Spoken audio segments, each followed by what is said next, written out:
Alcaldesa Claudia López, gracias por estar en La Opinión en esta edición especial dedicada a las mujeres. Estefanía Colmenares, directora de La Opinión, me invitó durante este mes a planear, a pensar cómo sería una edición especial en La Opinión de Cúcuta, que además está muy cerquita de mi tierra, o es mi tierra.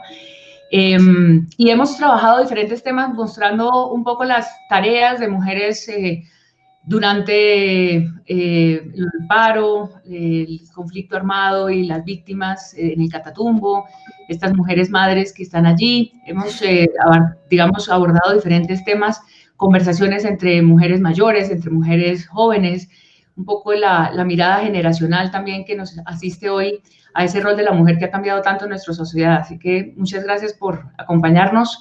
Usted que es quizá hoy la mujer más relevante en la política nacional, está al frente de la capital y enfrentando además una de las situaciones más inéditas para cualquier gobernante, una pandemia y ahora el paro nacional.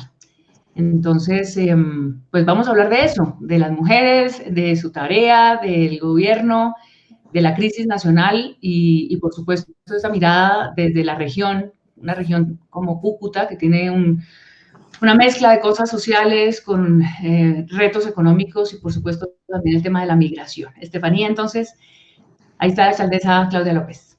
María Alejandra, mil gracias y muchas gracias también, alcaldesa, por este espacio y por esta entrevista. Como María Alejandra decía, pues queríamos empezar un poco preguntándole, digamos, usted como pues una de las mujeres más relevantes en el poder en Colombia, la primera mujer en llegar a la alcaldía de Bogotá.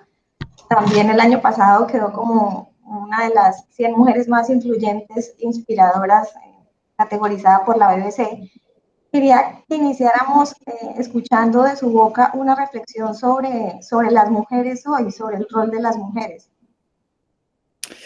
Pues Estefanía, María Alejandra, a todos los amigos de La Opinión, al maestro Cicerón, un abrazo muy grande. Muchísimas gracias por esta oportunidad de reflexionar con un medio local y regional tan importante como La Opinión, a quien felicito además por todo su trabajo y su historia. La humanidad ha vivido varias revoluciones industriales y sociales. Y este, sin duda, es el siglo en el que se verá reflejada la que yo creo es la revolución antropológica y social más crucial de la humanidad en su historia, que es el cambio del rol de las mujeres. No en un país, no en una región, sino en la historia de la humanidad. Independientemente de los gobiernos, las formas gubernamentales, del surgimiento del Estado-nación, de la evolución al mundo más local, al mundo nacional, al mundo global, lo que está realmente marcando la revolución del cambio de estructuras de relación social, familiar, de poder en el mundo es el cambio del rol de las mujeres. No hay nada más desestabilizador de las estructuras de poder desde la familia, pasando por la sociedad hasta el poder político, que esté ocurriendo, que tenga mayor relevancia que el cambio del rol de las mujeres. Y eso viene dado por una evolución que arrancó en el siglo XX y que se va a ver reflejada en el siglo XXI, que es que las mujeres pasamos de estar siempre en segundo lugar, pasamos de no tener el nivel educativo que nos permitiera tener autonomía económica, hoy lo tenemos y lo tenemos cada vez más, y ese cambio de roles de cuidadoras secundarias, subsidiarias, a protagonistas autónomas de nuestra propia vida, nuestra propia voz, nuestro propio cuerpo, pues obviamente está rompiendo todas las estructuras de poder tradicional que había en la sociedad. Y es una maravillosa revolución social, como toda revolución que rompe los cimientos de poder, pues desequilibra y nos hace pasar por turbulencias. Y las mujeres están pagando en Colombia y en el mundo un altísimo costo por esa revolución, que es la violencia contra las mujeres. En ese cambio de roles, en ese cambio del poder, ese cambio sísmico en el poder personal. En primer lugar, en cómo nos valoramos las mujeres. Ese es el principal cambio de poder. O sea, el principal cambio de poder de las mujeres es cómo las mujeres nos empezamos a ver a nosotras mismas. Sí. Cómo nos empezamos a ver como sujetos propios, con intereses propios, con perspectivas propias. Dejamos de ser un sujeto subsidiario y secundario y dijimos, no vamos a tener ese rol, ni subsidiario, ni secundario, ni de cuidadoras de otros. Vamos a empezar a ser protagonistas de nuestra propia vida, cuidadoras de nosotros mismos, de nosotras mismas, y desde ahí vamos a reacomodar nuestro lugar en el mundo. Eso tiene muchos reflejos positivos. Yo diría que el negativo más difícil es que eso se ha devuelto con una ola de violencia en todas sus formas contra las mujeres. Violencia física, violencia psicológica, violencia política, ¿no? Muchas violencias basadas en género. Pero también creo, pues, que si uno mira en general todos los cambios que afectaron las estructuras de poder, desafortunadamente en la historia de la humanidad, pasaron por ahí, pasaron por un ciclo de violencias, pero lo superaron. Y una vez superados, pues empezamos a ver consolidados, digamos, mejores reflejos. Yo creo que alguno de los más positivos es no solamente el incremento del número de mujeres, del talento de las mujeres, es que lo que tenía la humanidad era represado el enorme talento de las mujeres. Y liberar ese talento creativo, artístico, científico, cultural, político, pues le va a traer un beneficio enorme no solamente a la vida de las mujeres, sino a la vida de la humanidad. Los avances en ciencia, en cultura, en política, en innovación tecnológica, científica, que va a traer liberar ese talento que estaba represado y subutilizado a las mujeres en el mundo, pues va a ser maravilloso. Pero por ahora, por lo menos en Colombia, todavía estamos, digamos, un poco ahí como en un medio empate entre los efectos negativos, sobre todo el de la violencia, y los efectos positivos, el del protagonismo de las mujeres en diferentes áreas. Quizá se expresa esa violencia contra las mujeres digamos, en la cuota tan alta de sacrificio de víctimas que ha habido en nuestro país en función, digamos, de esa violencia del conflicto, pero sobre todo de la violencia que se llama la violencia de género dentro de las casas, dentro de las unidades familiares y dentro de las estructuras de poder, digamos, micro, en donde esa potencia femenina de pronto irrumpe y por supuesto es considerada, digamos, como una especie de subversión del orden. Usted está hoy frente a digamos, a múltiples retos como gobernante. Y como gobernante mujer, ¿cuál es la característica, digamos, de esa situación frente a la estructura de poder, digamos, masculino, para no llamarlo patriarcal, en función también, por ejemplo, de las fuerzas de seguridad, de la policía, de los mismos jóvenes que están en la calle, del cuerpo médico? Es un mundo el de la política y el de los gobiernos en general, es un mundo muy masculino. ¿Cuál es digamos, ese día a día que usted percibe como alcaldesa, que tiene que hacer un pasito más o que tiene que hacer algo adicional o no por ser mujer? Pues, María Alejandra, desde mi perspectiva personal, digamos, yo tengo la fortuna de no haber sufrido, digamos, violencia intrafamiliar, digamos, ¿no? De no haber sufrido violencia psicológica o violencia física en el transcurso de mi vida. Bueno, me han amenazado algunas veces, me he tenido que ir del país por eso, pero realmente, digamos, desde el punto de vista personal, yo he sufrido dos tipos de violencia por mi condición personal. Una, la violencia de género por mi condición sexual, por mi orientación sexual, ¿no? La violencia de la discriminación, digamos. Sí. Y otra, la violencia política, digamos, lo que padecemos las mujeres que decidimos irrumpir en política, y no solamente irrumpir, sino competir por la representación popular es brutal. Es brutal. Si hay algún mundo brutalmente machista, sí, jerarquizado, es el de la política. La política está hecha para que sea muy difícil en las cosas más elementales, cómo se financia, a qué horas se hacen las reuniones, cuándo se hace política, en las cosas más elementales. Riñen con los roles que hemos tenido las mujeres, con los roles de cuidado, ¿no? Yo me acuerdo cuando estaba en el Congreso de la República, digamos. ¿Por qué el Congreso no puede empezar a sesionar a las 8 para acabar a las 5? Y ser más consciente que muchas mujeres que están en el Congreso tienen que todavía hacer compatibles roles de cuidado, roles de mamá, con su rol de trabajo. No, les importa 5. Como los hombres no tienen que cuidar a nadie, y si tienen hijos pueden encargárselos a las esposas o a las mujeres, entonces ellos empiezan a sesionar a las 3 y no les importa si van hasta las 12. Eso le hace la vida a cuadritos a cualquier mujer en política que todavía tiene que compatibilizar su vida pública con su vida privada en diferentes roles. Entonces, desde cosas tan elementales como eso, hasta la ira literal que le produce a los hombres en política que las mujeres les compitamos. Es como, ¿qué vienen a hacer aquí? ¿No? Yo he tenido que pasar desde por exilios, por denunciar a hombres con poder en política, también a mujeres. Pero te podría decir con absoluta certeza que los que organizaron complots para quitarme la vida no eran mujeres. Al contrario, las mujeres a las que yo denuncié, digamos, Rocío Arias, por darte un ejemplo, ¿sí? Sí, sí. A quien yo denuncié, digamos, Rocío Arias podría decir, carajo, las denuncias de esta señora en buena medida me llevaron a perder mi libertad.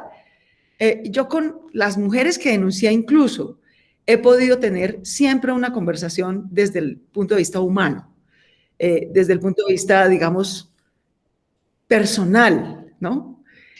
Sí, pero también la relación entre las mujeres, la competencia es tremenda también, ¿no? La competencia entre las mujeres a veces es descarnada. Es descarnada, pero ¿por qué tendría que ser distinta? Digamos, la competencia entre seres tampoco tendría por qué ser distinta estrictamente. De acuerdo. Pero desde el punto de vista personal yo te diría, yo he competido con mujeres extraordinarias, ¿no? Con mujeres durísimas, digamos, con las que tengo diferencias muy grandes, y aún con toda esa competencia que puede ser descarnada entre mujeres, en mi experiencia personal, ninguna competencia descarnada, cruda, debate agrio con una mujer ha llegado a los niveles de amenaza y violencia que los que he tenido con un hombre en política. Nunca, nunca. Ni siquiera con mujeres, pues, que yo creo que estaban en actividades criminales, digamos, no con las que yo tuviera una diferencia solo ética, ¿no? Ni siquiera con ellas. Pero entonces eso es parte del costo, eso es parte del costo de irrumpir. Y quienes además, yo a veces pienso, yo sí admiro mucho, tal vez una de las primeras cosas que hice aquí cuando llegué a la alcaldía fue, en esta alcaldía no había un cuadro en todo este edificio de una mujer, ni uno. No había un cuadro de una sola bogotana, ni colombiana, ni una. Están todos los próceres del siglo XVIII, XIX, XX, ni una mujer. Una cosa insólita, ¿no? Yo llegué a la alcaldía en enero del 2020. Y por supuesto, aproveché la celebración del primer Día de la Mujer el 8 de marzo del 2020. Y una de las cosas que hicimos fue, le encargamos a una mujer maravillosa, Vicky Newman, un cuadro de la que yo creo que son las mujeres que nos trajeron hasta aquí, que son las sufragistas, ¿no? Las que nos dieron derecho al voto. Sin haber empezado por tener derecho al voto, nunca habríamos tenido realmente la posibilidad de ser electas. Y hoy está aquí ese cuadro y va a permanecer y va a ser uno de muchas. Y está aquí también al lado de mi oficina. Hicimos un concurso para el plan de desarrollo de que los niños y niñas de Bogotá nos dijeran cómo se imaginaban Bogotá. Bajé unos mapas y otros próceres y puse en el despacho de la alcaldía, espero que perduren después de mi gobierno, los cuadros que, entre otras cosas, niñas ganaron la competencia de esos cuadros. Los niños obviamente se expresan de muchas maneras, nos hicieron cuentos de cómo se imaginaban Bogotá, nos hicieron poemas de cómo se imaginaban Bogotá y por supuesto nos hicieron muchos dibujos de cómo querían que fuera Bogotá. Los cuadros de uno individual, de una chiquita, y otro colectivo de varios niños y niñas están hoy en el despacho de la alcaldía de Bogotá, y ese tipo de cosas no son solo simbólicas, es para que el que se siente aquí cualquier día se acuerde que gobierna no solamente para hombres y para próceres, sino para niños, niñas y mujeres que esperan que también sean incluidas y representadas en cualquier decisión que se tome aquí. Sí, en ese sentido, digamos que usted ahora mencionaba lo hostil que es todavía, digamos, la esfera política para las mujeres. ¿Cómo es ya en la esfera más de la sociedad con la gente y con los electores suyos? Digamos, ¿usted ha sentido que hay quizás como un corte de cuentas más duro por ser mujer, o hay mayor desconfianza, o hay mayor quizás exigencia de su desempeño como alcaldesa por el hecho de ser mujer? Sí, pero eso nos pasa a las mujeres en cualquier campo. Las mujeres chefs o las mujeres periodistas, tú que llegaste al cargo de dirigir un periódico de opinión en tu región, o las mujeres que ingresan al mundo empresarial o al mundo científico. Las mujeres, por ser mujeres, siempre tenemos la vara más alta. Siempre se parte de nuestro desempeño con suspicacia. ¿Quién sabe si va a ser capaz? ¿No? Siempre con discriminación. Vamos a ver si las hormonas no le pueden a las neuronas. Siempre con la vara de exigencia, de expectativa, de obstáculos de cualquier mujer en cualquier campo, siempre será más alto. Y eso es parte de la transición. Yo creo que el día que veamos que esos prejuicios no existen, ¿sí?, y que la vara es simplemente la misma y la expectativa es simplemente la misma, ese será el indicador, ¿no?, concreto de que esa transición en el que sea raro, revolucionario, ¿no?, el cambio del rol de las mujeres ya habrá pasado, habremos llegado a una meseta, digamos, en el que ese cambio se estabiliza y ya tiene otro tipo de efectos. Pero también te diría, Estefanía, con toda claridad, que las verdaderas heroínas de Colombia de esta transformación y este cambio todavía no tienen ningún cargo de representación. Es el cambio del rol de mujeres humildes en su vida cotidiana, que cambian sus roles de cuidado, para las que estamos construyendo, por ejemplo, el sistema distrital de cuidado, ¿sí?, para que las mujeres puedan liberar lo más elemental para poder desarrollar su potencial, que es la voluntad y el tiempo. Digamos, es que, ¿no? Puede que una mujer tenga la voluntad, pero si no le ayudamos a liberar el tiempo, tan simple como eso, es que el día tiene 24 horas, ¿no? Sí. Y los médicos aconsejan dormir 6 a 8, de manera tal que en el resto de sus horas tenemos que ayudarles a las mujeres a liberar el tiempo para que hagan lo que quieran, para que se puedan hacer la pregunta, ¿yo qué haría con estas 2, 3, 4 horas que gracias a no tener que cuidar de otros voy a tener para mi vida? ¿Qué quisiera hacer? Que se puedan hacer esa pregunta, ¿sí? Y decidir lo que quieran. Y a mí hay cosas que me parecen fascinantes. Aquí estamos montando el sistema distrital de cuidado y uno dice, no, pues que las mujeres liberen tiempo para que puedan formarse y educarse y volver a trabajar. Y resulta que en este primer año del sistema distrital de cuidado, lo primero que las mujeres piden es tiempo para descansar, para no hacer nada, para dedicarse a ellas mismas. Tenemos cursos de todo, tenemos cursos de formación con el SENA, con universidades, y al curso que más aplican las mujeres que vienen al sistema distrital de cuidado es al de respiro. ¿Respiro? Al de respiro. Literal, ese es un curso. Es una actividad de respiro, es respirar, es hacer yoga, es hacer meditación, es hacer actividades físicas, ir al gimnasio. Es a ese curso de respiro, que implica todas estas actividades, al que más aplican las mujeres una vez creado el sistema distrital de cuidado.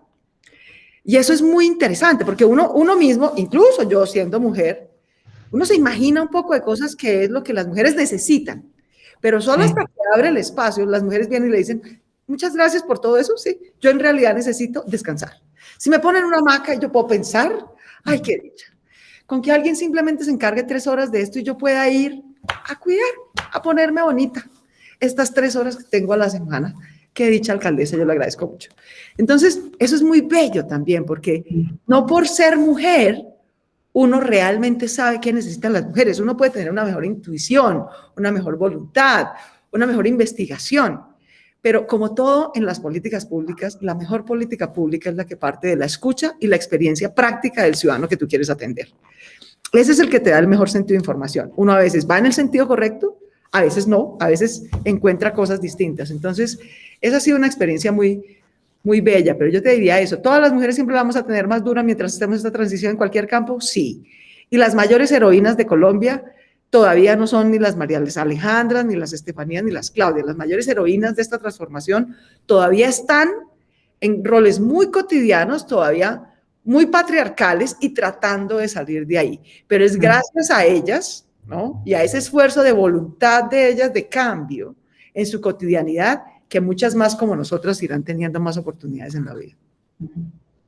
Alcaldesa, escuchando justamente que ese valor que usted le ha dado a la reflexión, al respiro, usted dice, en el COVID, durante los días que estuve convaleciente, estuve reflexionando sobre la política distrital, sobre los recursos, sobre lo que está pasando en el país. Su tarea de alcaldesa, por supuesto, la suscribe hoy día a su labor de gobierno en la capital, pero la reflexión de Claudia López sobre el país, sobre lo que está pasando hoy en Colombia, un diagnóstico que hemos estado tratando de buscar quizá con hombres políticos que están en el camino, pero me gustaría escuchar ese diagnóstico inicial para luego preguntarle justamente por esa política que ha tomado, digamos, ese rumbo que ha tomado para saber, tal vez usted como alcaldesa de la capital puede tener ese presupuesto para hacer esta inversión social. La segunda parte de la pregunta sería cómo lograr, digamos, realmente un nuevo acuerdo social que esté más sintonizado con un país de América Latina como Colombia, al que le ha generado este estallido social por la pandemia y por todos los acumulados que tenemos. Pero primero, ¿cuál es su diagnóstico de lo que está pasando? Bueno, Alejandra, déjame empezar por compartir una reflexión un poco más íntima y personal. Yo me dedico al servicio público y al conocimiento académico. Esas son las dos áreas de mi vida que yo escogí desarrollar. Y las disfruto profundamente, profundamente. Ese privilegio, que es un privilegio desafortunadamente en muchas de nuestras sociedades inequitativas y desiguales como Colombia, y es que no todos nos podemos dedicar a lo que más nos apasiona y nos ilusiona. Yo he tenido la fortuna de poderme dedicar a lo que me apasiona, ¿no? La investigación académica y el servicio público. Y llevo 30 años de mi vida dedicada a eso en diferentes oportunidades. Y la oportunidad es ir siempre de la reflexión académica, que es maravillosa, que es por definición desprovista, o hace el máximo, o sea, todo el rigor científico y metodológico de la academia, es justamente no para evitar, porque es imposible, es parte de la humanidad, pero para minimizar los sesgos subjetivos que tenemos los seres humanos y tratar de tener un fundamento conceptual y metodológico que nos permita ver cosas que nuestra subjetividad no podría ver. Y el servicio público, en cambio, es la interpretación, ¿no?, de los sentimientos y prioridades de las mayorías, casi que de las subjetividades. Llámense ideologías, llámense sentimientos, en una sociedad para poderla aspirar a representar. Quienes aspiran a representar en lo público y en la política, la habilidad principal que deben tener es saber interpretar las emociones, las ideologías, las visiones de una sociedad en un momento dado para representarla. Entonces, empiezo por esa reflexión personal porque yo creo que si algo me permite a mí tener esa capacidad, digamos, de parar en un momento y reflexionar, es esta combinación de la academia con el servicio público que he podido ejercer en la vida. Y lo segundo, pues claro que 2 veces, 3 veces en la vida, María Alejandra, he estado parada frente a la posibilidad de la muerte. Y pues si eso no te hace reflexionar con trascendencia, pues entonces ya nada te va a hacer reflexionar con trascendencia realmente, ¿no? Sí. Una vez porque me iban a matar, digamos, realmente. Otra vez porque tuve cáncer, y pues el cáncer mata, digamos, lo vemos todos los días, ¿no? Y el COVID mata, llevamos viéndolo más de 1 año. Entonces también en esas 3 oportunidades he podido decir, bueno, si la vida se acabara mañana, ¿qué quisiera que no me falte haber hecho? ¿Sí? ¿Qué contribución hubiera podido hacer si me queda un día de vida, o 1 hora, o 1 mes? ¿Qué quisiera haber hecho? No irme sin eso. Sí. Por ejemplo, cuando tuve cáncer en el 2013, dije, llevo mucho tiempo en la academia y en el activismo social, pero llevo mucho tiempo rehuyéndole al mundo político electoral, a darme la pela de representar democráticamente las ideas en las que yo creo. Yo no me quisiera morir sin haber dado ese paso. De pronto me eligen, de pronto no me eligen, pero voy a dar ese paso en la vida. No me quisiera morir sin haberlo dado. Eso fue en el 2013. Tenía 43 años. En el año 2014 decidí entonces dar el paso y me elegí al Senado y aquí voy. Y ahorita con el COVID, mucha gente me ha preguntado, bueno, pero ¿por qué? ¿Qué la hizo cambiar? Y realmente vi muchas cosas, ¿sabes? Tuve tiempo, que es que de verdad vuelvo al respiro. Tuve respiro, ¿sí? Tuve un paro obligatorio de 2 semanas porque los médicos me dijeron, o paras, porque de verdad es la única manera en que tu cuerpo se recupere del COVID. Entonces pude parar, digamos, no estar preocupada por el chat, por el contrato, por la inversión, por la decisión del secretario, el decreto, el día a día, que aquí es muy, muy agobiante, y dedicarme a escuchar. Escuché toneladas de reflexiones, de videos, de posts, y por supuesto en las redes sociales y demás hay mucho veneno, pero también hay mucha reflexión genuina, ¿sí? Hecha de manera directa, digamos, sin mediadores, con la emoción plena. Sin filtro, sí. Sin filtro. Y eso fue muy, muy iluminante. Y además de escuchar a muchos jóvenes, mujeres y analistas, y en fin, volví a ver el discurso del día que me posesioné, del día que gané y el día que me posesioné. Y el día que gané las elecciones, que fue una cosa pues más o menos milagrosa, ¿no? Compitiendo contra 3 hombres, además muy talentosos todos. Esta es, no sé si la primera vez en la alcaldía de Bogotá, no solo que gana una mujer, hija de una maestra lesbiana, compitiendo contra las 2 fuerzas políticas más importantes de los últimos 20 años de Colombia, el petrismo y el uribismo.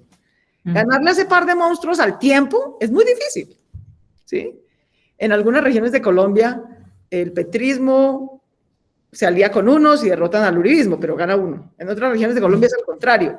Bogotá se dio el lujo de hacer todos esos cambios en una misma elección, y ese lujo se lo dieron los electores de Bogotá, no Claudia López. Y el día que yo gané, María Alejandra, mi primera frase fue, al fin ganamos. ¿Al fin ganamos quiénes? ¿Quiénes fueron los que ganamos? Ganamos los jóvenes y las mujeres, que fueron la esencia del electorado que me trajo hasta aquí. ¿Y quiénes son los que hoy están marchando? A quienes escuché en esas decenas de videos y reflexiones en Facebook, en redes, escritas, en periódicos. Esos jóvenes y esas mujeres. Y escuchándolos yo sentía como un llamado de muchos de esos jóvenes y mujeres diciéndome, alcaldesa, usted es nuestra voz y nosotros sentimos que usted no está entendiendo. Sí, en las 2 primeras semanas de paro usted salió a decirnos que no fuéramos tan irresponsables, que estábamos en el pico, que estábamos al 93% de UCIs, que cómo nos podíamos aglomerar. Es como si no entendieras que hay algo que nos duele más que el COVID. No es que no entendamos que el COVID es peligroso, no es que no entendamos que el COVID nos va a matar, es que hay cosas que nos están doliendo más que eso. Y como que sentimos que tú no estás entendiendo lo que nos duele, lo que nos está pasando. Como que estás muy preocupada porque estás en el 3er pico de la pandemia. Y crees que esto es como una cosa ahí sindical, como terca, pues, ¿no? Como que no entiende. Y ese era el llamado, como esperamos que nos entiendas mejor, digamos, ¿no? Muchos de esos mensajes directamente para mí, muchos de esos mensajes para otros, para el presidente, para la sociedad en general. Sí. Y entonces yo dije, bueno, joder, ¿qué será lo que no estoy entendiendo? De verdad, gente, una con más rabia, una oposición a mí, una que me quiere y me conoce, ¿qué será lo que no estoy entendiendo? Y entonces me puse a pensar, a tratar de escuchar. Y dije, bueno, entonces, ok, ¿qué no estoy entendiendo? Bueno, que lo que hay es un estallido social, o sea, no hay un paro. Esto no es un paro no dura un mes. Un paro no dura un mes. Sí. Lo que hay es un estallido social de dolor, de dolores estructurales y de dolores circunstanciales. Dolores, pues imagínate, este país está hecho de dolores, porque tenemos toda suerte de deudas pendientes que nunca pagamos. Entonces, hasta que ya pues el déficit de dolores de Colombia es peor que el déficit de la deuda de Colombia, o sea, ¿no? Y hay unos dolores, digamos, más coyunturales por el desempleo y la pobreza exacerbada por la pandemia. Entonces hay un estallido social y económico que no se va a resolver en una mesa de concertación solamente, o sea, que implica tomar decisiones, hacer cambios mucho más profundos. Lo segundo que tal vez no estaba entendiendo bien, entonces, es que esto no era un paro, sino un estallido social, que tiene dolores acumulados estructurales por la paz o por la no paz, por la inequidad, por la desigualdad, por la corrupción acumulada, por el abuso de poder acumulado, en fin. Lo segundo es que aquí hay una rebeldía de una generación, o sea, de una generación contra el abuso de poder y contra el abuso policial. Yo diría que esta es la rebeldía de una generación contra lo que el uribismo ha representado en los últimos 20 años en Colombia. Esa concentración y abuso de poder, y en particular los casos sistemáticos, pero sobre todo impunes, porque es que a la gente no le duele tanto que ocurra un abuso. Por supuesto eso es doloroso, pero que ocurra y quede impune, y ocurra otro y otra vez quede impune, y además no haya reconocimiento de que eso es inaceptable, ¿sí? De que eso es grave, y no haya perdón, como esa incapacidad tan masculina de no reconocer los errores, de no pedir perdón, de no tener humildad, propósito de enmienda. Entonces era esa rebeldía de esa generación, pero ese dolor de que al final que no nos escuchen no es que nos sentemos en un foro 3 días a escucharnos, es sobre todo decir, ok, aquí está pasando algo grave, está pasando algo mal, no lo estamos haciendo bien, perdón y vamos a enmendar. Eso era lo segundo. Y lo tercero es, bueno, arranque, o sea, la tercera reflexión era como, yo llevaba 2 semanas, yo estuve, digamos, al frente del paro, digamos, ¿no? 2 semanas. Y en esas 2 semanas yo todo el tiempo estuve diciendo, por favor, Gobierno Nacional, Comité del Paro, jóvenes, hagan una mesa, sienten una concertación, por favor, hagan, sáquennos de aquí. Sí. Entonces el tercer reclamo era como, sí, de acuerdo, o sea, hay unas cosas que el Gobierno Nacional tiene que hacer, y hay unas cosas nacionales, pero hay otras cosas que dependen de usted, alcaldesa, hágalas. Sí, como que no se quede esperando pues a que el presidente y los del paro y tal hagan unas cosas. Haga usted también unas cosas que dependen de usted. Claro. Esas eran las 3 reflexiones. Ejerza. Ejerza, alcaldesa. Hágale, que es que usted muestre un camino, no solamente le pida a otros que lo tracen. Si no lo están haciendo, pues hágalo usted. Entonces esas fueron las 3 reflexiones, digamos, y yo traté de ir por ese orden, o sea, como que mi principal reflexión fue, a mí lo único que me importa, a Alejandra y Estefanía, es que la gente que me trajo hasta aquí no se quede con el dolor de que no sirvió de nada. Ese sí sería el fracaso absoluto. Al fin llegamos para concluir que fue intrascendente, que no sirvió, que cuando tuvimos que enfrentar los mayores dolores de las mujeres y los jóvenes, no supimos reaccionar. Ah, no, ese fracaso sí no me lo permitiría yo en la vida, pues eso sí, podría hacer obras, metros, colegios, 500,000. Pero si esa es la sensación con la que se van a quedar los jóvenes y las mujeres de Bogotá, pues sí sería el fracaso infinito. Y segundo, pues bueno, entonces arranquemos desde acá, pues que es un poco lo que nos ha tocado en este año y medio, nos ha tocado siempre así. O sea, empezó la pandemia, si nos quedamos esperando en marzo del año pasado a que nos dijeran qué hacer, pues aquí estamos. Finalmente aquí tomamos un riesgo, dijimos, bueno, vamos a arrancar, vamos a hacer un simulacro, vamos a aprender, el mundo está haciendo cuarentenas, el resto del mundo está haciendo cuarentenas para enfrentar el COVID. Nosotros nunca hemos hecho una, no sabemos cómo se hace, no sabemos si la gente estaría dispuesta a cumplirla. Bueno, hagamos un simulacro pues y empecemos. Eso fue en marzo del año pasado. Y así nos tocó. Después, bueno, tenemos que volver a salir. Entonces toca enseñarle a la gente a lavarse las manos, a usar el tapabocas, a tener distanciamiento. Toca aprender unos hábitos de cuidado que hoy no son hábitos. Entonces arranquemos y lanzamos pues la mayor campaña de cultura ciudadana, y esta ciudad, eso sí, ese ADN la tiene en la sangre de su ciudadanía. En 4 semanas, el 93% de los bogotanos aprendieron a hacer las 3 cosas. usar bien el tapabocas, lavarse las manos, tener distanciamiento, hacer protocolos, listo. Y así, ¿no? Nos ha tocado ir aquí haciendo cacos. Entonces yo dije, bueno, pues aquí pues va a ser igual, ¿cierto? En vez de esperar a que nos digan cómo es la salida, pues nosotros tratemos de inventarnos una salida. Y por eso las 3 respuestas, que yo creo que no son los 3 primeros pasos, pero seguramente no serán los únicos pasos. Yo creo que esos 3 primeros pasos, realmente 4, eran pedir perdón. Pedir perdón, primero por la falta de comprensión, ¿sí? Segundo, por los abusos que han ocurrido. Digamos, Bogotá no ha tenido una tragedia como otras regiones del país, como el Valle del Cauca, o sea, aquí no ha habido una masacre de jóvenes. Cuando los jóvenes en Bogotá salen y dicen, nos están matando, están hablando en nombre de los jóvenes de Colombia, no de los jóvenes de Bogotá. Aquí no han matado a nadie por protestar en este mes. A Dios gracias, gracias a la fuerza pública también y a esfuerzos que hemos hecho con ellos. Y por eso llamé a Naciones Unidas, por eso le pedí al exdefensor del pueblo, Carlos Negret, que viniera a ayudarnos a hacer una relatoría de los hechos dolorosos que pasaron en Bogotá en septiembre del año pasado, cuando sí tuvimos una masacre de jóvenes, de 10. Y de los hechos de este año, poner en conocimiento las denuncias, empezar pues a que esto no se quede en la impunidad. Segundo, un rescate social, porque es que ya la pobreza, yo decía ayer que hicimos la reapertura económica anunciándola en la Cámara de Comercio de Bogotá.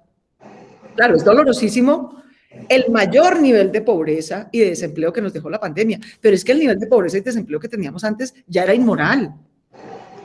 Tener a 18 millones de ciudadanos en la pobreza ya es inmoral. Ahora, tener a 21 es dramático. Tener a la mitad de la población al tiempo en pobreza, pues es dramático. Entonces, hay que cambiar prioridades. O sea, hay que dejar de hacer unas vías, unas obras, y hay que dar comida. Comida, literalmente, porque si no va a haber hambre. Y hay que subir la renta básica a las familias. 1 millón de familias están en pobreza extrema en Bogotá. En pobreza extrema. Bueno, a ese millón de familias les tenemos que garantizar una renta básica o van a pasar hambre. Pues cambiemos las prioridades del presupuesto, etcétera, para hacerlo. Ahora, Bogotá tenía una inversión enorme. Bogotá tenía previstos 6.8 billones de pesos de inversión social este año. O sea, no es cualquier cosa.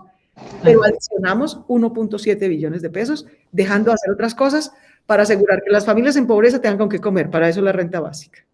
Que todos los niños menores de 5 años, que es la edad crítica de su vida, donde no pueden tener ni desnutrición, ni desafecto, ni falta de cuidado, ni falta de jardín, lo tengan. Nosotros tenemos entre colombianos y venezolanos 29.000 niños más que necesitaban atención de primera infancia. Se las tenemos que garantizar, cuéstenos lo que nos cueste. Pusimos esos recursos. Para pasar de 20.000 a 50.000 cupos universitarios gratuitos en Bogotá y hasta 134.000 cupos de diferentes formas de educación superior gratuita y pertinente, desde certificaciones laborales hasta tecnológicos con el SENA, hasta pregrados universitarios. 134.000 en total, y financiarlos. Y hasta reactivar, que ese es el tercer paso, no nos llamamos a engaños, es decir, ese rescate social lo tiene que liderar el sector público, tiene que haber empleo de emergencia, tiene que haber renta básica de emergencia, pero lo que realmente nos va a sacar de la pobreza es el sector privado, que es el que genera empleo. O sea, en Bogotá la alcaldía es muy grande, la alcaldía no genera el 1% del empleo de Bogotá. El 99% del empleo de Bogotá lo genera la mayor máquina de inclusión social y productiva que tiene Colombia, que se llama el empresariado bogotano. El empresariado bogotano produce el 25% de la riqueza de Colombia, ¿sí? Y sumado como Bogotá región, produce el 30 de cada 100 pesos de riqueza, de oportunidades, de inclusión, los produce Bogotá. Entonces Bogotá siempre tiene una doble responsabilidad con Bogotá y con el país. Entonces yo dije, aquí hemos tenido muchas restricciones por la pandemia a la plena operación de ese aparato productivo. Hay que liberarla y hay que llevarla a su máximo potencial, porque nosotros nos vamos a ocupar de la pobreza extrema y del 1% del empleo, pero del 99% del empleo se va a encargar el sector privado. Entonces hay que llevarlo a su mejor potencial para que genere las oportunidades. Y una cosa, ¿eso de Bogotá, Claudia, tiene que ver con eso? O sea, un poco con esa tarea de trabajo conjunto con el sector privado. Perdón, que no entendí. ¿O no?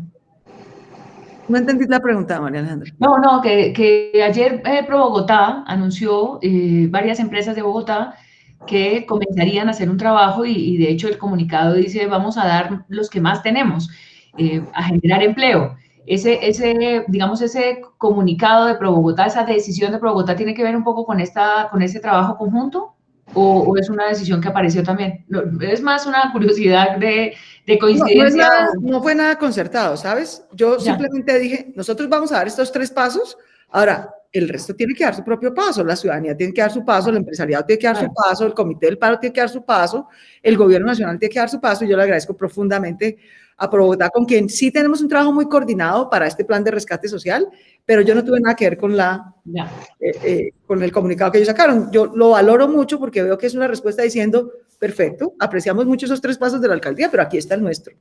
Sí. Acá está el nuestro. Nosotros no solamente vamos a reactivar nuestro aparato productivo, sino que entendemos que necesitamos en este momento, los que más tenemos, dar más, y estamos listos, que el empresariado bogotano está listo, no solamente para generar empleo, sino para aportar más impuestos en este momento que se necesitan. Alcaldesa, ahora escuchándola sobre digamos, el tiempo que tuvo para hacer las reflexiones y para ese, digamos, también cambio de aproximación respecto a este estallido social que estamos viviendo, yo quería preguntarle, ¿qué cambió? O sea, en la percepción de ustedes, con ese cambio suyo y con esa comunicación que tuvo, digamos, de esos 3 puntos que nos acaba de explicar, ¿qué cambió? ¿En Bogotá o en nosotros? No, en Bogotá. Digamos, en la gente que está en la calle, en los jóvenes, como en esa gente a la que usted le habló. Pues, Estefanía, yo creo que es muy temprano para saber eso, ¿cierto? Y yo espero que esto motive muchas otras respuestas. Ya vimos una de ProBogotá. Yo creo que en general, digamos, si lo veo por los mensajes, las cartas que a mí me llegan todos los días a la alcaldía, los correos que me llegan, el monitoreo que hacemos de respuestas en redes sociales, donde se publicó el video proponiendo estos 3 cambios, sí, digamos, los editoriales que he visto en varios periódicos. En general, yo creo que ha habido una respuesta positiva, como era lo menos que esperábamos. Gracias, alcaldesa. Pero, Estefanía, yo tengo una filosofía que me enseñó mi madre desde muy chiquita. Y es que uno tiene que hacer las cosas no porque los demás van a hacer otras. Uno tiene que hacer en la vida lo que depende de uno y hacerlo bien. Punto. El cambio que necesita Colombia, Estefanía y María Alejandra, requiere mucho más que estas 3 decisiones de la alcaldía de Bogotá. Pero estas son las 3 que dependen de mí como alcaldesa, como mujer, como ciudadana, como ser humano. Vamos a echarle para adelante. Si los demás hacen lo propio, pues qué dicha. Si no, igual esto era lo que yo tenía que hacer. Ahora, yo dejé 2 cosas un poco entre el tintero, que tal vez más adelante retome cuando lo considere pertinente. Una fue un llamado muy respetuoso a los jóvenes, ¿no? Yo también fui joven, yo también marché, yo también protesté, yo también estuve en la mitad de que el ESMAD interviniera y nos echara gases lacrimógenos porque estábamos haciendo un bloqueo de una vía. Entonces, también me tomé la oportunidad para darle un consejo a los jóvenes que están en la calle, no solamente de Bogotá, sino de Colombia. Y es, ¿cuáles son las 3 cosas mínimas, no? Colombia tiene una inercia, en estas reflexiones de estos 15 días que tuve aislada por COVID, además pude hacer una cosa que a mí de verdad me ilumina el alma, ¿no? Por un lado, caminar un poquito en la naturaleza, aunque el médico me dijo, no se exceda, ¿no? Puede caminar como medio kilómetro, ¿no? No se va a poner a hacer deporte ahora que no puede. Pero igual a mí caminar por las montañas, respirar el aire puro, el verde de este país que es maravilloso, me vuelve el alma, ¿sabes? Y lo otro es leer. Realmente el conocimiento me conmueve, ¿no?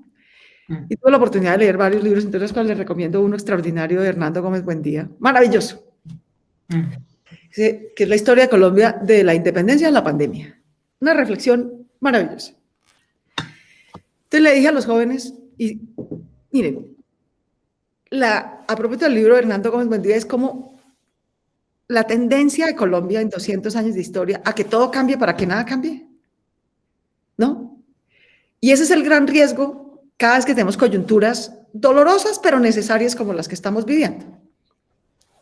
la revolución, salimos, bloqueamos, debate va, debate viene, y meses después uno mira y dice, bueno, listo, pasamos por todo eso, pasamos por los dolorosos. ¿Y ahora? ¿Qué nos quedó en los gloriosos? A ver, ¿llegaron los gloriosos algún día? ¿Qué nos quedó de eso? ¿No? Yo tengo un profundo orgullo en la vida, y es que cuando marché para decir, a mí unos señores a punta de bombas y de balas no me van a imponer ni a limitar mi futuro. Ni los narcos, ni las guerrillas, ni los paras. Me van a decir cuál es el tipo de democracia que yo puedo tener o no tener. Vamos a tener, nuestra voz tiene que reflejarse en superar el bipartidismo y el clientelismo y la corrupción, pero por nuestra voz, no por las bombas de los otros. Y es el gran orgullo de mi vida haber sido parte del movimiento estudiantil por la constituyente y que haya un producto concreto de eso, que fue no solamente la constituyente, sino la Constitución de 1991, que nos cambió la vida en muchas cosas, muchas deudas están pendientes, pero es un gran orgullo, como que siento que los gases que me chupé, las horas que marché, no fueron en vano, ¿sabes? Pasó algo concreto, con limitaciones, pero pasó algo. Sin embargo, una de mis reflexiones es uno de los errores míos, de mi generación, en ese paso es que todos odiábamos la política. Todos queríamos cambiar la política. Pero no, la odiábamos. Pero meterse no. Era sucia, vil, mezquina, corrupta. Y entonces nosotros los buenos no nos íbamos a meter en eso. ¿Qué tal? Esa cosa horrible. Qué error tan grande, Dios mío. Qué error tan grande. ¿No? Yo estuve en el movimiento estudiantil entre que tuve 18 y 22 años y me decidí a ingresar a la política, a irme, a remangarme y meterme en esa piscina difícil cuando tenía 44. En esos 20 años le dejamos semejante cambio en las manos de los mismos políticos de siempre. ¡Qué desastre! ¡Qué error tan infinito! Y los mismos políticos de siempre se encargaron en esos 20 y pico de años de cambiar 47 veces la Constitución que nosotros habíamos acordado en un pacto nacional, con la mejor representación democrática de su momento, de no hacer muchas de las reformas, no hacerlas, simplemente, ¿no? Y dije, qué error. Entonces, parte de mi consejo a los jóvenes viene de esa reflexión, claro, puede ser una reflexión sesgada, por supuesto, porque es producto de mi misma historia, que es decirles, miren, propónganse, uno siempre quiere cambiar el mundo, ¿no? Obvio, pero, ¿qué tal que uno tuviera 20 años y no quisiera cambiar todo, el mundo? Maravilloso. Pero traten en esa cambiada del mundo, pelados, que les quede por lo menos tres cosas, tres cosas concretas. Traten de que les quede una reforma a la policía de Colombia, que no es ese demonio que muchos quieren caricaturizar hoy, pero que necesita una reforma institucional, necesita superar 60 años de una policía que se militarizó por cuenta de que tuvimos 60 años de conflicto armado. Y eso deja unos legados en la doctrina, en la visión, en la formación, en los manuales de operación. Hay que quitarle la sombra y el legado y el peso que le puso a la policía 30 años de conflicto armado. Y por supuesto la principal reforma de la policía, ya le dimos un paso, que no es cambiar una ley, ni los manuales, ni la doctrina, sino acabar el conflicto armado, porque mientras haya conflicto armado, la policía va a tener ese peso. Entonces ya hicimos lo más, que fue empezar a poner fin al conflicto armado que vimos durante 60 años, ahora hagamos lo menos, que es reflejar ese cambio en la doctrina, visión y operación de la policía. Lo segundo es que la policía no puede ser la primera respondiente de un estallido social, y parte de lo que nos está pasando ahorita es que lleva un mes siendo la primera respondiente. Porque el gobierno nacional no da salidas, el comité del paro no da salidas, entonces la salida termina siendo las vías de hecho. ¿Y quién atiende en una democracia las vías de hecho? La policía. Eso es ponerle a la policía una función imposible de cumplir bien, imposible de cumplir bien. Así tengamos los hombres mejores formados y las mujeres mejor formadas en la calle.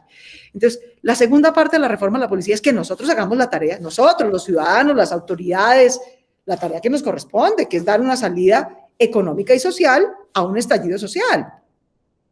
Entonces, ya como alcaldesa di 3 pasos y espero que los otros den sus demás pasos.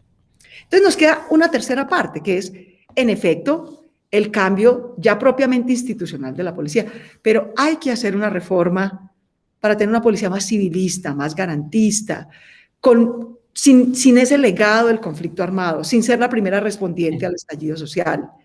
Y esa reforma hay que hacerla con la policía.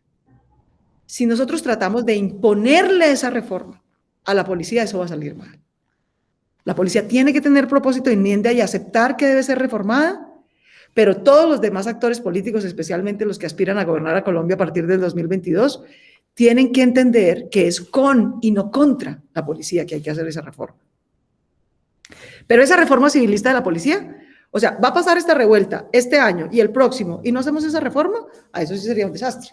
Eso es lo primero que tiene que quedar como legado. Lo segundo es un plan de rescate social, pero no solo de los jóvenes en Bogotá y de las mujeres que quedan desempleadas en Bogotá.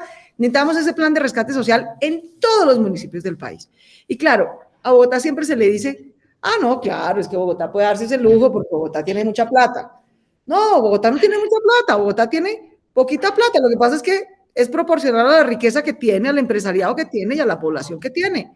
Pero Cúcuta también tiene que hacer un plan de rescate social de sus jóvenes y de las mujeres que quedaron desempleadas. Y Barranquilla, y Catatumbo, y todos los alcaldes de Colombia, ¿no? Bogotá puede reorientar 1.7 billones de pesos. Yo estoy segura que el alcalde de Cúcuta también puede reorientar una plata, por muy bien intencionado que él hubiera estado en su plan de desarrollo inicial, seguro que algún cambio adicional puede hacer para poner una plata adicional.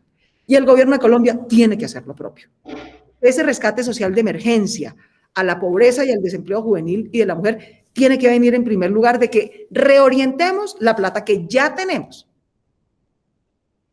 Y el tercero es una cosa que yo quise que quedara en la constituyente, no quedó. Propuse como senadora y no quedó. Y espero, bueno, propuse yo y han propuesto muchos otros, bueno, no porque lo haya dicho yo, ni mucho menos. Pero que también creo que no puede quedarse otra vez entre el tintero, y es, ¿por qué, María Alejandra, Estefanía? ¿Por qué los jóvenes de Colombia, cuando cumplen 18 años, son mayores de edad para votar, o sea, para elegir a otros? Son mayores de edad para ir al ejército, para enrolarse. Son mayores de edad para pagar impuestos y no son mayores de edad para representarse en la mayor institución de representación nacional, que es el Congreso de la República. ¿Por qué no? ¿Por qué a los 18 años un joven no puede ser mayor de edad para ser representante a la Cámara de Norte de Santander? ¿Por qué? ¿Por qué no puede ser mayor de edad para llegar al Senado si él quisiera y su ciudadanía lo eligiera? ¿Por qué? O ella quisiera. Yo creo que no tiene realmente mucho rigor que le impidamos por diseño institucional. Otra cosa es que los ciudadanos digan, no, la verdad, cuando no los elijan, bueno, eso es otra cosa, pero que por diseño institucional les impidamos, sí, la mayoría de edad les da al Congreso de Colombia, que es donde, y ahí viene mi último punto de reflexión de la tarea que queda pendiente. Esas son las tres cosas mínimas: el rescate social de los jóvenes y las mujeres, la reforma a una policía civilista y la elección de los jóvenes al Congreso de Colombia, que no haya diseño institucional que se los impida. ¿Pero para qué? Para la de fondo, para la estructural, que es la quinta cosa que yo creo que nos hace falta. Una cosa que a mí me hace sentir muy orgullosa, excúsenme el ego por un minuto, y es decir, nosotros en octubre del 2019, antes del paro nacional del 2019, antes de este paro, le propusimos a Bogotá que si llegábamos a la alcaldía era para hacer un nuevo contrato social y ambiental para el siglo XXI, que se necesitaba hacer un nuevo contrato social y ambiental. Y dijimos cómo debía ser para Bogotá. Y luego lo volvimos nuestro plan de desarrollo. Buena parte de la dificultad en la campaña, ¿no?, era que todo el mundo me decía, no, entendemos tu punto, pero nadie entiende que es un nuevo contrato social, Claudia, habla del Transmilenio, del metro, de cosas más cotidianas. Yo le decía, yo entiendo, sí, claro, yo entiendo que uno como candidato tiene que tratar de traducir propuestas más específicas y más concretas, pero también tenemos que tener una visión, pues, ¿para dónde vamos? Y a todo el mundo le sonaba chino avanzado, contrato social y ambiental, contrato, sí, no, chévere, suena interesante, sí. Hoy, 2 años después, todo el país está hablando de la necesidad de hacer un nuevo contrato social para Colombia, no solamente para Bogotá. Pero queridas, amigos todos, y esto llevo diciéndolo más de un mes y es parte de lo que genera cierto resquemor, porque todo el mundo hinchado de la ira contra la reforma tributaria y yo diciendo que a algún pacto fiscal tenemos que llegar. Eso era parte de lo que la gente no entendía y le daba mucha rabia. Es que tú estás apoyando la reforma tributaria de Duque. No, no, no, yo no estoy apoyando la reforma tributaria de Duque, pero que vamos a tener que hacer una reforma tributaria, no tengan la menor duda, querido. Pueda que no nos guste esa y entonces vamos a hacer una que nos parezca más justa y más equitativa, pero que toca hacer una. No, pueda que eso suene poquito popular, nos toca. Claro. Ese es el quinto punto y el estructural y el largo plazo que nos queda pendiente. Y por eso es tan importante que los jóvenes lleguen al Congreso, porque ese nuevo contrato social, ¿dónde se va a hacer? En el Congreso. Porque ese nuevo contrato social se va a tener que volver una ley. No hay contrato social sin pacto fiscal equitativo. Dime qué impuestos tienes y te diré qué inclusión social tienes. Colombia tiene una mala inclusión social porque tiene un sistema tributario brutalmente inequitativo. Aquí los dividendos del señor Luis Carlos Sarmiento Angulo estuvieron exentos, pagaban no poquito, cero de impuestos hasta el año 2018, cero. Hoy en día pagan un miserable 5%.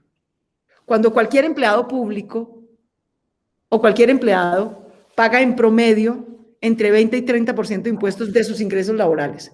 ¿Cómo es que el capital, los dividendos del capital pagan 0 y los ingresos laborales pagan 20 o 30? Eso es absurdo. Entonces, cuando tú tienes un sistema tributario tan brutalmente inequitativo, pues tienes una sociedad muy inequitativa, porque es que no hay contrato social sin pacto fiscal. Si queremos un contrato social incluyente, vamos a tener que tener un pacto fiscal equitativo, progresivo. Y esa decisión habrá que tomarla este año, el próximo, pero habrá que tomarla. ¿Dónde se va a terminar tomando? En el Congreso. Y entonces, ¿dónde queremos que las voces de los jóvenes que se dieron la pela y tuvieron la victoria de tumbar la reforma tributaria que les parecía inequitativa, dónde queremos que estén? ¿En la calle? No, queremos que estén representados en el sitio donde se va a tomar esa decisión. ¿Sí? Habrá muchos caminos de cómo llegar a ese pacto social, de cómo llegar a ese pacto fiscal y a ese contrato social que necesita Colombia. Habrá muchos caminos. Yo creo que hay varias experiencias que nos sirven de mucho y en eso quisiera dejar un aporte. Yo estudié ciencia política, como ustedes saben. Mi doctorado es en ciencia política, o sea, y le he dedicado muchos... Yo me fui a estudiar un doctorado en ciencia política para entender cómo podía contribuir a acabar el conflicto armado en Colombia, ¿sí? A tener una sociedad más pacífica y a construir ciudadanía, Estado y mercado, que son las instituciones que pueden reemplazar las de la guerra. A eso le he dedicado 10 años de mi vida estudiando, viendo, y sobre decir que Colombia no es el único país que ha tenido ese desafío, que ha tenido que pasar de una sociedad o dictatorial o autoritaria y en guerra a una sociedad democrática, con unas instituciones funcionales. Yo creo que hay una experiencia muy pertinente para este momento de Colombia, que es el Pacto de la Moncloa en la historia de España. Ese fue un pacto fiscal.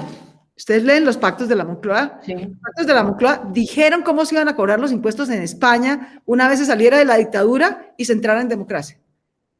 Y no lo dijeron por un periodo, lo dijeron por varios periodos.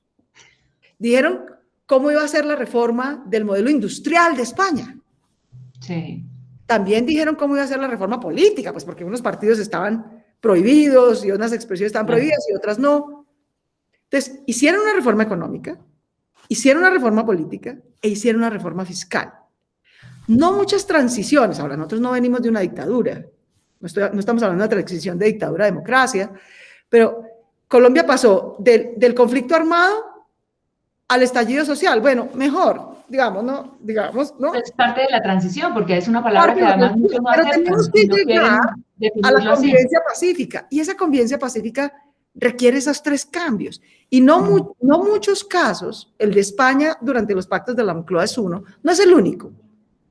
Chile También en el proceso de concertación tuvo una reforma más política que económica, pero las tuvo de las dos. Ese es otro ejemplo, el de la Concertación de Chile, que nos sirve mucho. O el del Frente Amplio de Uruguay, que fue más político que cualquiera de las otras cosas. ¿Por qué me llama la atención? ¿Por qué sugiero que miremos mucho el de España y el de los pactos de la Moncloa? Porque tienen los tres elementos que yo creo que se necesitan. Una reforma económica, una reforma fiscal, una reforma económica y una profundización de la reforma política que tenemos en Colombia. Y en este caso, ya en Colombia hoy no está prohibido ningún partido, todo el mundo puede competir, hay unas reglas electorales que se pueden mejorar. La reforma política que tiene pendiente Colombia no es la del fortalecimiento de los partidos, es la de la profundización de la descentralización. Este país es brutalmente centralizado.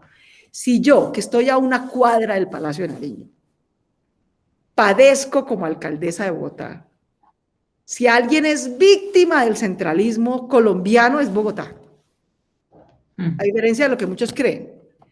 No, nosotros el centralismo es a los que más nos afecta, a nosotros a los que más nos exprimen, nos quitan y no nos devuelven, ¿no? Y no nos dan lo proporcional a nuestra población. Si no fuera porque Bogotá tiene mucha riqueza de su propio tejido productivo y puede recaudar impuestos locales, la exprimida de Bogotá es grotesca, es grosera, ¿sí? Les doy un ejemplo simple. Nosotros estamos forrados de peajes a la salida de Bogotá, está bien, se necesita, es una herramienta que se necesita para hacer mejor infraestructura. Llevamos 30, 40 años pagando, ¿quiénes? Los bogotanos, esos peajes. Díganme cuántos kilómetros de vía se ha hecho en Bogotá en estos 40 años con un peso de los peajes que pagamos los bogotanos. Cero, ni uno, ni un metro cuadrado de Bogotá. Se ha pavimentado con un centavo de los peajes que pagamos los bogotanos a las entradas y salidas de nuestra ciudad.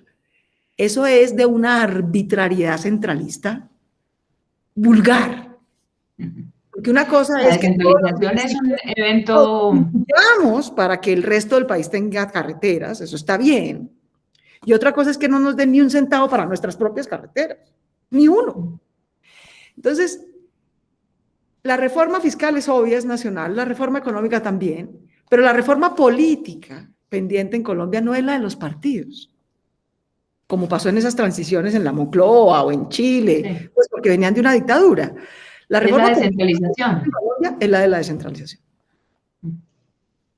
Este momento de diálogo que todo el mundo está pidiendo y bueno, vamos a tener para los espectadores de la opinión una Claudia López muy, digamos, yendo un poco más allá de este planteamiento de entrevista. Creo que aquí no estamos nosotras solamente haciendo preguntas, sino más bien escuchándola en una especie como de entrevista, conferencia, y lo cual agradecemos mucho además, porque creo que el pensamiento en este momento, la reflexión en este momento y el horizonte, un poco la hoja de ruta, hacen falta también para poder tomar elementos y no solamente quedarse en los discursos de los diagnósticos, ¿no? Es un poco estamos empezando a agotar el diagnóstico y necesitamos empezar a ver pues un horizonte, así que de verdad que agradecemos muchísimo, Claudia, este tiempo tan largo que nos ha dedicado a la opinión, y yo creería que eso de la descentralización, y justamente porque estamos hablando para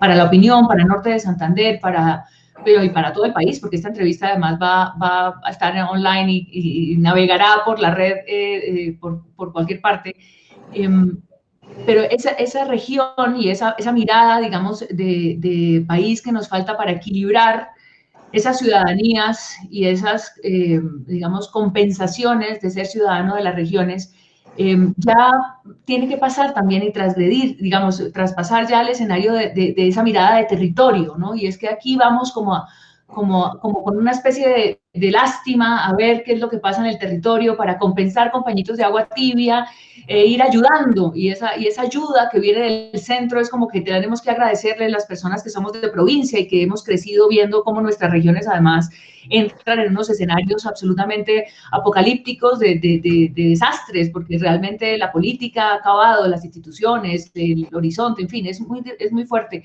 Y sobre todo yo diría que en el norte de Santander hay una crisis muy profunda hace mucho tiempo, en función también de esa autonomía y de esa decisión, teniendo además esa frontera, cuando era además la frontera rica, pero una gran oportunidad también para salir adelante. Así que me parece muy interesante pensar cómo es la descentralización y Estefanía, yo le voy a dejar que usted allá le ponga punto final, porque yo estoy encantada, pero me parece que ese punto es fundamental también de esa mirada de alcaldesa, obviamente frente a la administración de esta gran ciudad, de este gran país en pequeño que es Bogotá, pero también para que la gente en las regiones entienda y tenga elementos. O sea, yo no entiendo por qué en este momento no están los gobernadores, los alcaldes del país, todos centrados en hacer esa tarea, ¿no? A ver cómo es que vamos a existir, a coexistir a partir de este sacudón que nos ha dado este estallido social.